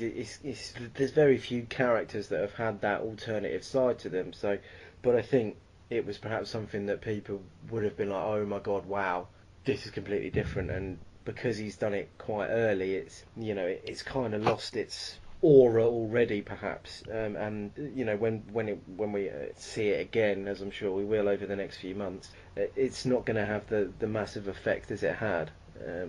Would you perhaps have done it more like sort of how Mick Foley used to do it with Cactus Jack, that it would be sort of a phase where he would appear as the demon for a few weeks as that character? If he's going into a feud with a Brock Lesnar, etc., that split personality comes out for a few weeks rather than just a one-off pay-per-view. I think the problem with that is that Cactus Jack was already well established, and if you reference the match at No Way Out, and I believe the Rumble, I think it was the Rumble, wasn't it, where he, Triple H had been ripping on Mick Foley for a while, and he said that he'd go into a match, but Mick couldn't do it, but there was a guy that could, and his name was Cactus Jack, and it's quite it's actually quite a brilliant segment. But people knew Cactus Jack. They knew what he was like. He was infamous, his battles with Terry Funk and, getting his ear ripped off and stuff like that. So he was synonymous with being a badass. Balor the Demon doesn't have that, and they haven't built it up enough. And now, when he brought out the Demon, it was against Seth Rollins for the title. There was no real animosity. There was no backs against the wall type thing. It was just instantly, oh, by the way, my other character is a demon. Hello. That's the shittiest demon ever. Yeah, and so I get what you're saying, Rich, but I think something like that is going to take time, and I think that comes down to is the booking. They need to put him in a position whereby his back's constantly up against the wall. He's getting beaten around, he's getting taken to pieces, and then he's like almost defeated. I kind of have to turn to someone who I wouldn't usually turn to, a bit like the Hulk. He's just, right, the only way I'm going to beat you is to become this demon who is just, batshit crazy. I'm going to throw myself off from 86 drop kicks in the match. Before. Sorry, Seth. I think I'd have it as a similar situation to what we saw at the main event of Raw last night, which was maybe if Balor's in a tag match against someone, like you said, someone he's been in a long-standing feud with and is kind of got his number, and they take Balor out before the match. And then you have this mystery bit of who's gonna be this, say, I don't know, Roman Reigns' new tag partner for the night. And then the Demon comes out. He's completely rejuvenated. He's not showing any signs of injury at all, and he just comes out this ball of rage. And then you see it. That's the kind of thing I would have done. It'll definitely be interesting to see how they use him going forward, and obviously when they're going to go up against Joe and Owens, and whether this alliance with Seth Rollins is the building of something. But we'll move on, and we'll just we'll cover probably the biggest announcement, but probably the most obvious announcement, what was going to happen on Raw. We saw Stephanie was collapse through a table at WrestleMania, which means Vince had to come out and listen to the crowd cheer that his wonderful daughter had been hurt and wouldn't be on TV for a few months, and out pops Kurt Angle, announced as the new general manager of Raw. What do you think, guys? It was obvious it was going to happen. Do you think this is a good thing for Raw and the product going forward? Do you think he's going to bring something different, or? Definitely. No. Oh, sorry, didn't cut you off there. No, I think he's going to be great. To be honest, I think as much as you like Mick Foley and everything, he was kind of a bit sort of past it, I think. And Angle's sort of, he's got the whole history and everything. Everyone loves him. Obviously, from his wrestler, he's probably one of my favourite wrestlers of all time, and he's got a great kind of I'm trying to think. The personality for the role fits, I think, in that he is quite funny, but he can also be quite stern as well. Rich, do you think he's going to be a heel GM eventually? Because, I mean, that's when he's done it previously. He was a heel, or do you think we're going to see a face angle up against a heel Triple H? I think there's certainly going to be a match at some point. I think he's already alluded to that. He's naturally just very funny.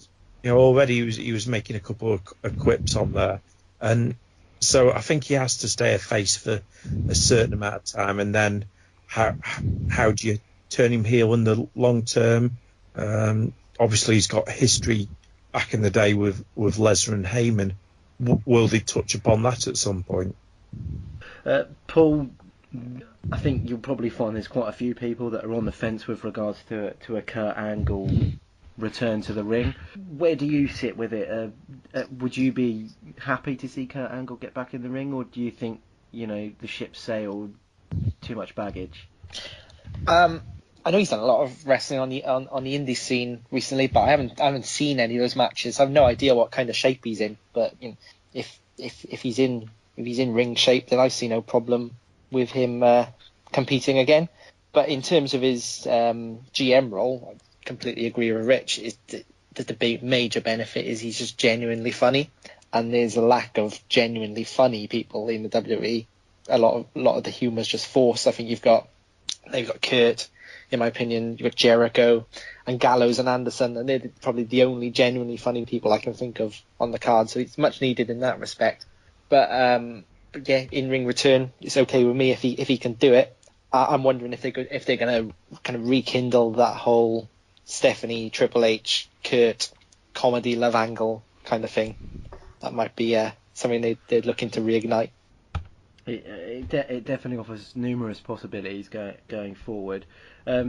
Lastly, just to touch off on Raw, we saw the opening segment. Obviously, the fallout from WrestleMania, and the main talk point was the fact that it looks for all the world like The Undertaker has retired. And other than the chants throughout the course of the evening, there was no mention of his actual retirement. There was a bit of trolling by Vince during his segment. Are you surprised, Rich, that there's no mention of it, and is this what everyone would expect, Taker to just go out on his terms? And do you think we'll ever see an actual farewell for the dead man? No, because he is the consummate kayfabe wrestler. He was so vehement in how his character was portrayed, and through social media and just out of ring appearances was so few and far between, where there was like a photo of him about. That's the way he wanted to go, and I don't think he would want to sort of come back and people sort of clapping him on the back. That's not the way he would want his character to be. Paul, people in the WWE superstars afterwards, they were tweeting their respects to him, and there was an interview with the New Day talking about how the Undertaker was sort of revered as this godfather type person. He was the elder statesman of the group. Do you think it's a nod to all these comments and all these praise that's heaped on him for what he's done in the business over the years, that actually this is exactly what we expect from Taker, to not come out? He was a wrestler. He was the Undertaker. He doesn't need to come to the ring as Mark Calloway and say his goodbyes. Exactly that. I never expected him to come out on Raw and give any sort of speech or get a guard of honor. He went out as his character, and I genuinely don't think I think we won't see him again. I even think, I obviously don't know him at all, but the kind of guy he appears to be, I wonder if he would have said to Vince that he wouldn't be interested in any kind of Hall of Fame induction, or certainly until he'd passed away or whatever, because I just can't imagine him doing that. I think the way he went out, the poorness of the match aside, the way he went out is exactly how Undertaker should have gone out. Ollie, Paul touches on there about the Mark Calloway, the guy behind the character, and Jonathan Coachman came out today and said that he's going to approach the WWE to see if they can get an interview with Mark Calloway. When you talk about him being inducted into the Hall of Fame and whether we'd ever get to see him, do you think that might be the catalyst to perhaps actually see the man behind the Undertaker, for him to come out and talk about his experiences? I kind of agree with Paul, to be honest. I don't see him doing anything like that at all, because even, I mean, I wasn't particularly around his American Badass gimmick, but I don't think he was hugely kind of, out there doing interviews or wherever. You barely ever see him, pictured on social media. He seems to be one of the most kind of private men around, and I kind of think, I kind of agree that I doubt we'll see him at the Hall of Fame. I think it probably, a couple of years down the line, but not this upcoming year, like everybody seems to think is a kind of a lock. But no, I can't see him doing any interviews or anything like that. I think he'll want to maintain kind of some sense of kayfabe, definitely for the next couple of years at least, anyway. Yeah, it's a difficult one, because on the one hand, I think the fans would love to see and hear from Mark Calloway about his experiences of being the Undertaker, and you can bet there'll be some tremendous stories about the people that he wanted to end the streak and things like that. But at the same time, to never actually see that, for him to just be this character for the rest of his life, is also a tribute to the man, to someone whose career has been a major part of, people like myself, you, Rich and Paul's, our upbringing. And how we got into wrestling with this aura around the Phenom. I don't think there's anybody that wouldn't rush out to buy a Mark Calloway autobiography if that ever appeared on the shelf. Yeah, you'd be talking bestseller, wouldn't you? And yeah, absolutely. But he just wouldn't do it, would he? I don't. I think it. that's out of respect for the business. I think that's why he wouldn't do it, and I think that's why he's held in such high regard, because you take the likes of The Rock and Austin, their characters were just personas. They were just an extension of them as a person. Mark Calloway is not actually dead. Yeah. The only stories you hear about the Undertaker backstage are from other people. Yeah. You've not heard a story from him. And yeah, people talk about kayfabe is dead and breaking the fourth wall, and I think in a way it's nice that we've got this memory of him. So that was Raw. There's a lot of talking points going through there, and one of the things was the superstar swap, or I forget what they're actually calling it. I'm sure they'll give it 3 or 4 other names, but for all intents and purposes, it's a mini draft. Following that, obviously, we headed over to Smackdown Live. There were plenty of talking points going into that show.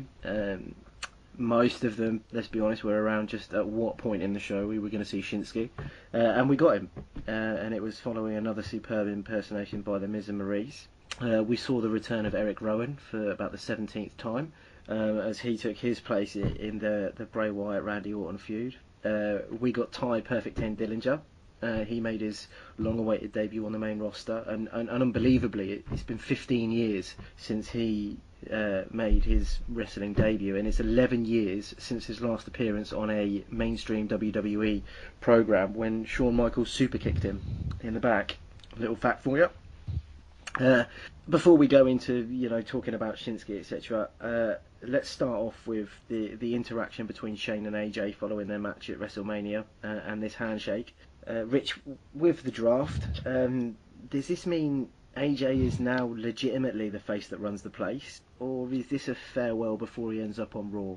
I think it's probably a farewell. I think, although they've pushed over the last year that SmackDown is no longer sort of the second brand, it's still the second brand, and I think they want to get AJ on the main show over the coming year. He's only, how old is he now? AJ? I think he's 37, 38? Yeah. So he's only got a limited shelf life, really, and I think they'll probably want to capitalise on him as whilst he's so hot. He's 39. And with his ring style as well, he can't really go at that pace for that much longer. I mean, he's an advocate of the DDP yoga. So he obviously looks after himself. Ollie, do you think that it's the right move for him to go to Raw, or do you think actually, in the absence of Cena, that the WWE have got a massive opportunity here to create the next big face? I was kind of, before the interaction on SmackDown, I was kind of thinking him going to Raw was the right thing. But kind of, you would see, like you say, with Cena going away, there is there is that role, because I mean, I know they built Randy Orton as kind of like the face, don't they? But he's, you know, incredibly boring. So yeah, I'm kind of a bit torn on it. I'd kind of think that keeping him on SmackDown would probably be the better move now as a face, and then, but I think they are probably going to switch him to Raw for the reasons Rich said. You know, get one of the best, probably wrestler in their company on their best program. I mean, Paul, there's obviously a multitude of feuds that AJ could go through if he went to the Raw brand. But, you know, talking about it, it was the debut that everyone wanted. He's probably got the potential to be the most over man in the company, and that's Shinsuke. I mean, Styles versus Nakamura just kind of writes itself, doesn't it? Do you think if they move him to Raw that SmackDown loses what could be a game changer for the next 12 months? Yeah, my thoughts are very, very similar to Ollie's, actually. Is that before WrestleMania, I was certain that AJ was on his way to Raw, but now you've got the incident with Shane where they shook hands on SmackDown that, you know, is hinting he could become a face, and the arrival of Nakamura are two things that now make me think actually probably he's not, because I think they'd be fools to pass up Styles versus Nakamura. And I think I remember reading somewhere, I don't know if it was Vince or Triple H, actually saying they wanted a match at WrestleMania like Styles and Nakamura. Well, if they want a match like that, why not just have that match? So yeah, I think he's going to stay as a face. Well, on the flip side, though, you take him to Raw and you've got Styles versus Joe again. Yeah, it's options galore, isn't it? Because my thinking before WrestleMania was actually he'd go to Raw, rejoin Bullet Club or whatever they're going to call them if it happens in WWE, against this Joe, and so a face Bullet Club against Joe and Triple H's new stable, if that's going to happen. That was my thinking. So I really don't know what to think at the moment. Talking about Shinsuke there and how the WWE book him, we saw in his debut that he came out during another very good segment by the Miz and Maurice and impersonated John Cena and Nikki Bella. I didn't touch on it during the WrestleMania recap because personally it was a nothing match for me. It was a complete waste of time. It was the most unsurprising proposal in the history of marriage. But do you see Nakamura going over against the Miz, or do you think there's perhaps another feud there? And on the flip side, we talked last week about how well the Miz has done over the last 12 months, and how his ring persona and his ability to cut a promo now probably makes him one of the best talkers in the business. Do you think it would be a shame if the Miz didn't get to go up against Nakamura and sat back in the mid card, or do you think a feud with Nakamura is everything that he needs? Don't all answer at once. Yeah, I'll go. I think a feud with Nakamura would be absolutely ideal for the Miz. Like I touched on at the beginning of the show, it would be the reward for what was for his character a joke at WrestleMania, but it was always going to be. And I can't see it going any other way. Why would Nakamura have interrupted Miz's promo, and why would Miz stand for that? It must be going down that road. I mean, Ollie, we've seen a god now. Seemingly, I believe I read earlier today that he's not expected to appear at SummerSlam either. Do we get to a position now where actually the Miz can walk away from this whole Cena mocking thing and go back to the guy that's been so prominent on the show? And if he doesn't get a feud with Nakamura, can you see him somehow moving into the main event scene and getting another championship run? I was going to say I'd quite like to see him go up against Randy Orton for the title. Personally, I didn't really particularly understand the whole segment on SmackDown where he was saying, Cena's now gone away. It would have made more sense if he'd actually won at WrestleMania, him saying that, in my eyes. And I still don't understand why they didn't have it win at WrestleMania, kind of as you said. But I would quite like to see him go into the title scene. I think he'd be a good foil for Randy Orton, personally. I think don't discount if depending on what they do with Miz this year, they've got the potential to make Miz versus Cena at next WrestleMania for a title just a humongous match. Yeah, that's a good point. Rich, talking about Randy Orton and the character, the crowd on SmackDown wasn't as vociferous as it was on Raw, but notably Randy Orton was getting quite a few boos there. I think a lot of us, we talked about it, were surprised that Randy won, and it didn't really make sense for him to have won at WrestleMania.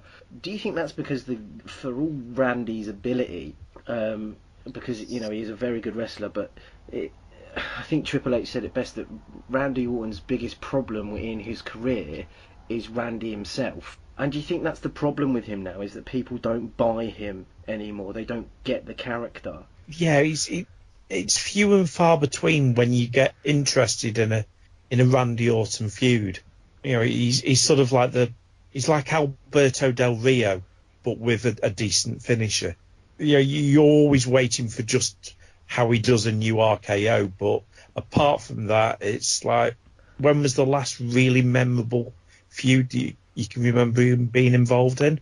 Yeah, I mean, it's a valid point, and I don't think he's really been over much since his feud with Brock Lesnar, and I think the problem they've got with this Wyatt and Orton feud is, and now we've seen the return of Eric Rowan, it looks like these have got more legs, and maybe during the... He's never a likeable face, though, is he, either? No, he's... Whenever it's a face, you never want to really cheer for him. Yeah, it's a tough one. And with the draft for next week, it does leave us open with quite a few potential ups and downs with this particular rivalry as to what happens, and how does Luke Harper and everything fit into it. What this week has certainly given us is, it's been a huge week in terms of the WWE and how it goes forward. So we'll try and wrap things up now, because it's been a really interesting conversation with you all, and it's great to get all your feedback from WrestleMania, Raw, and where we see everything going. So just we'll just go round the table, so to speak, and just get your feedback on what has been a huge week for the WWE, and if I can get from each of you just 2 predictions for the draft, one to Raw and one to SmackDown. And Rich, we'll start with you. Your feedback and who's going where. I think it's a really interesting time at the moment in WWE. I think it's good that perhaps the likes of Goldberg have gone on, moved on, and I think it's probably good in the long term that Undertaker has now called it a day, because it does sort of free up a bit more of an interesting slot each year at WrestleMania. I think perhaps Rollins will go over to SmackDown to replace AJ as the face of SmackDown, and some of the tag teams will get swapped around. Okay, Ollie, your thoughts, feedback for the week, and your predictions. I thought it was it's really reignited a great interest in WWE's product. I think WrestleMania did, and the subsequent Raw and a little bit of SmackDown as well. For the draft, I kind of think a tag team's going to go from Raw to SmackDown, and I wouldn't be surprised if it was the Club. I kind of feel like they'd probably benefit from being on SmackDown a little bit more. And then going from SmackDown to Raw, I'm not sure if anybody else saw this, but I'm fairly sure on WWE's Twitter, there was a little segment about Miz and Maurice saying they didn't want to be split up in the Superstar Shake-Up, which kind of, them putting that out there kind of makes me think that one of them is going to head to Raw and split them up, which would be a dreadful move in my opinion. But my prediction based off that is going to be that one of them goes across to Raw. Okie dokie. And last but not least, Paul, your feedback and your predictions, please. Yeah, just want to give a quick bit of feedback on Bray and Orton, just before I go on to my predictions. That whole stuff at WrestleMania where they projected maggots and flies and stuff onto the mat. I think actually the idea around that wasn't terrible, but kind of the implementation of it was. Now the Undertaker's gone, they've obviously got a massive hole, supernatural hole to fill, and Bray Wyatt could be that person if they just do it a bit better than what they did. So that's my feedback on those two. For my predictions for the draft or Superstar Swap Shop or whatever it's called, like I said earlier, I'm going to call Alexa Bliss to Raw, and Sami Zayn to SmackDown. Ooh, interesting. Well, it's certainly going to be another interesting week in the WWE universe, and I think, for the first time in a while, they've definitely got people invested in the product, and I think we're all looking forward to Monday Night Raw and SmackDown Live next week. We're going to bring things to a close now. Thank you for whoever's out there listening, all 7 of you. A big thank you to my guests this evening, to Oliver, to Paul, to Rich, and to Marky, who had to shoot off.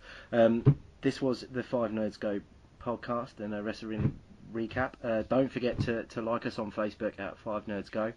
Follow us on Twitter at 5NerdsGo. We'll be back next week with more interesting debate for you.